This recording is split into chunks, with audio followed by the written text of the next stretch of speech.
When I was a casual, I thought as a casual, I spoke like a casual, and I looked at boxing like a casual. But when I became a hardcore, I put away all those casual things. This is Michael Rogers, and welcome to Bodywork Boxing. Welcome back. It's Michael Rogers. Welcome to Bodywork Boxing. I wanted to actually have a serious conversation about Tank Davis. I never fully understood the saying, if you don't have haters, you ain't popping. But here recently, I fully understand the magnitude of that saying. What are you talking about, Mike? Man, it is a group of people that are out here in these YouTube streets that look just like me, that are coming out. First they started attacking Floyd, and they had Mickey Bay go on there, and the timing of it, I questioned it, but Mickey Bay went out there and spilled all kind of crazy beans about Floyd and how TMT get down. He touched on Leonard Ellaby, and with some compliments there, some backhanded insults. There was a little bit of everything in there. I mean, he spoke his truth. So you had the Leonard Ellaby. Then I see the day before yesterday, I saw where Barbershop, he's actually calling Al Haymon Bernie Madoff. I mean, we talking about two of the richest black brothers in America. And if we can remove black brothers, let's just say two of the richest men in America. Right? Not too long ago, they was questioning whether or not he demoted his coach, Calvin Ford. And it's like, whenever it comes to certain fighters, like a person like Tank, they'll say, oh man, he performed like if he out there knocking somebody out. But in the meantime, in the build-up, if he's has any inkling or any challenge or anybody that's, not somebody they rocking with like a Devin Haney, man, they dig and they pick. And I'm like, man, I think that sometimes they forget that he's the one with children. I believe the young man got children, man. I think he got two little girls, man. I believe. That's what, But they talk about him, and what's so funny is I was watching the show, and it was almost like they could not believe when the Logan Paul numbers came out. They could not believe that his numbers flopped at 65,000. They could not believe it. But they were hoping and praying. They still on pause, waiting so that they can shout that Tank flopped. They couldn't wait to say Tank flopped. So I'm like, what's the purpose? But when you have people like that, I mean, the real Rick Ross, they had the real Rick Ross come on and say some things about Floyd. I mean, they spent a lot of time focused on bringing down Floyd and saying Al Haymon is basically saying he's a money laundering, Ponzi scheme, scam artist. I mean, they're dedicating a lot of time and effort, going into this. And I know Tank is sitting back because it's like, man, they shooting at my advisor and manager and Al Haymon. They're shooting at my promoter in Floyd. They questioning my performance in the ring, even though I had a broken hand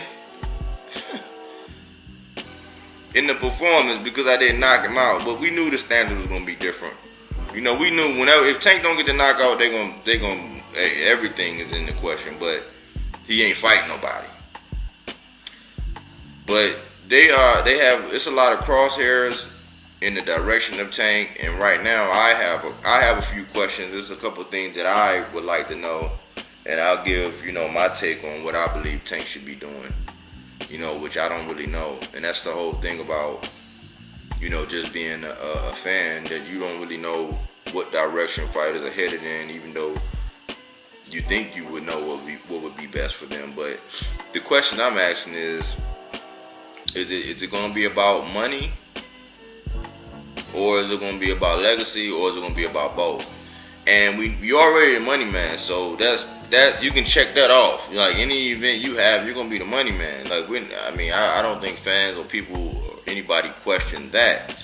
The thing is, when it's all said and done, is it gonna be defined based on titles, how many weight classes, undisputed? Because right now they're using undisputed. They're using the notion of being undisputed to actually control fighters.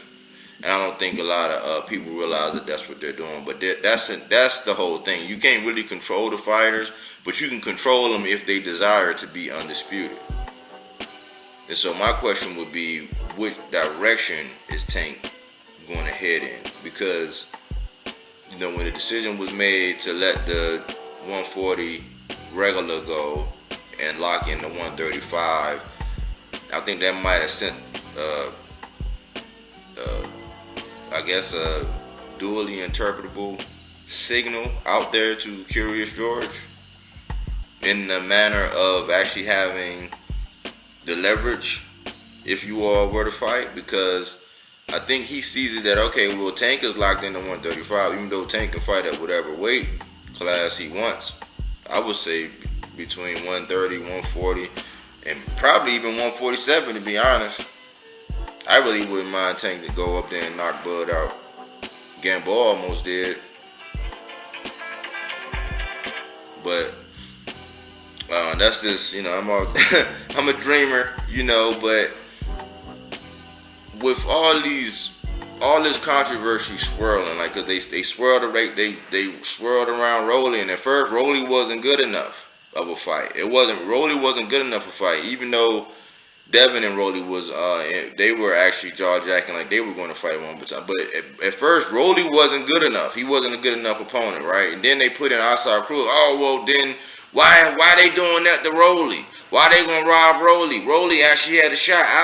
So it was just, you've actually made it to the point where people are praying for you to lose. People are waiting for you to fail. Like the fact that they're not posting these numbers, it is killing like 75% of the boxing YouTube streets, because they can't wait to shit on you. They shitting on Al Haymon, they shitting on Floyd, they shitting on Lennon Ellaby, they shitting on everybody. They put out they pulled up a video of a guy that put out all the fighters that Al Haymon had, and all the fighters who didn't fight, and they came up with a number. They said that 28% of Al Haymon fighters didn't fight this year. And they was like, oh man, that fucking sucks. And then you don't know who, and we can go down the names list by list, but I'm like, if you know anything about business, you know that it's an 80-20 rule. You can please 80% of the people, and 20% of them you're not. So I think there's so many people that got a lot of properties, and if you got, like, let's just say you got 10 properties, right? 2 of them people ain't gonna have the best thing to say about you. 8 of them probably will. So these people that's putting these things out about these people, they act like these people don't have families. They act like these people don't have children. Especially the fighter. Because at the end of the day, Tank is the one that's, I'm concerned about. That's why I'm in the boxing. I'm not the big boys. They gonna handle themselves. They're digging holes, and they're shooting at some pretty major players in the game. And so I salute them in their campaign for salaciousness. I'm just saying that me as a hardcore fan and a Tank fan, I would like to know, okay, what should you do? In my opinion, even though right now I'm thinking that Kambosos is entertaining Loma because of Bob, it's either going to be Kambosos in a rematch with T.O. or Kambosos and Lomachenko. That's what I believe is about to happen. What I would like to happen, I would like for Kambosos to stop playing around and fight Devin, so that can be that piece of the puzzle. And then I would like to see Lomachenko and Tank get it on right now. The time is now. The time is now. That fight don't need to be marinated. It don't need to be built. It need to be booked. Let's establish that, because Tank is going to have to answer questions about Lomachenko for the rest of his career. And if we look at it, at first I thought that the moves with having those belts and moving those different weight classes, I thought that it was really going to work in Tank's favor if he decided he wanted to be at whatever weight class that he wanted and fight. But with the control, with the belts and the people that actually hold the belts and what he actually would do, I'm like, okay, well, what's going to define Tank's legacy now? Because, you know, Pedraza down at 130. You got Leo Santa Cruz at 135. A lot of people, whenever Tank comes up, they always poke holes in the resume. Well, who was notable or whatever, and they always over exaggerate how old he is. Sometimes they be like, man, ain't he almost 30 years old? And then they underestimate or they overestimate how young Devin is. They'll say, oh man, ain't he like 21, 22? Ain't Tank like 29? Like, they always do that. So it's always a moving standard, because you got haters, Tank. People are praying for your downfall. It's all eyes on you right now. And when it's all said and done, as we start looking at it, because once you start getting up to like the rank around 30, 31, they're really going to be, man, the hate right now, they're going to crank it up even more, because everything will be a question about age and is he getting old, and it just gets worse. So I'm like, as a fan, I would love to know what Coach Calvin's plans and ideas would be for you, even though I know that he says he gets the contract and that's when he goes to work. But I would love to know what Tank's next move is. I think it should be Loma. I think that should be booked, because Bob Arum, and I got videos with Bob Arum on record, he been saying Tank's name. You know, I don't think that the whole belt situation is something that Tank is going to want, especially if George Kambosos is going to act like a diva. You know, I hope he goes back to being back to his Bane stuff, when he had a plan, a calculated plan, and he was in the dark, you know what I'm saying, trying to take over the whole light and the whole spectrum. I wish that he just come through and do what he needs to do and fight Devin. Let Tank and Loma fight, and let the winner of Tank and Loma fight the winner of the Haney and Kambosos fight, and we would have a clear-cut, undisputed in 3 fights. In 3 fights. So I'm thinking Tank need to fight Lomachenko. Devin Haney need to fight Kambosos. The winner need to fight each other. The best of the best would have fought.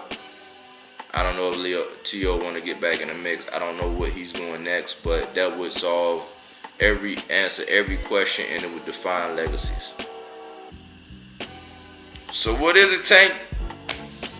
Which way your legacy gonna be, man? And I would say, man, be strong, man. Continue to be focused, man. When you see the difference in your pictures and how you are between fights, and we see Coach Calvin. Coach Calvin is being a great gentleman out in these streets, always being classy in his interviews, keeping his head high, but it's a lot of bullets swirling on a lot of people, that are in, on your team that help and support and that's been grooming you. So I say keep your head up, keep doing your thing. Don't let these haters, make you lose no sleep at night. But let's, hopefully we can get, where you want to go in your career, down pack a clear-cut path, man, and you can just get back to doing what you do in the ring, and I look forward to it. Thanks to all my subscribers, man. The growth has been phenomenal. Body work. All right. I believe you. But my Tommy gun don't. Get down on your knees and tell me you love me. My word, I do what I do. He knows what I'm about to tell him right now. It's Mr. Keep running your mouth. That's what I do.